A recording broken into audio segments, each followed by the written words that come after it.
మీకు తెలుసా ఈ టెంపుల్లో ఉన్న బావిలో స్త్రీలకు అనుమతి లేదు.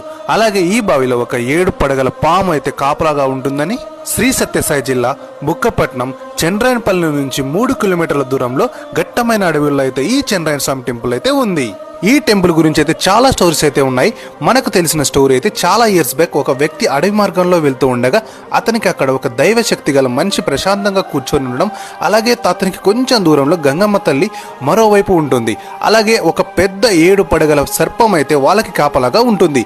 అది చూసి ఊర్లోకి వెళ్ళి ఈ విషయం మొత్తం చెప్పేశాడు. అప్పుడు జనం తండోపతండాలుగా వెళ్తారు. అప్పుడు అక్కడ చంద్రాయుడు స్వామి విగ్రహం అయితే కనిపిస్తుంది. అప్పటి నుంచి మొదలు అక్కడ స్వామివారికి పూజలు జరుగుతూ ఉన్నాయి. ఈ టెంపుల్ ప్రతి శనివారం మాత్రమే పూజలు చేస్తారు. అలాగే సంవత్సరానికి ఒకసారి తడక మహోత్సవం అని చాలా ఘనంగా చేస్తారు. ఈ ఘాట్ చాలా చాలా పవర్ఫుల్. ఇక్కడ భక్తుల సంఖ్య పెరగడం తప్ప తగ్గదు. మీరు ఒకసారి ఈ టెంపుల్ని విజిట్ చేయండి, మీకే తెలుస్తుంది.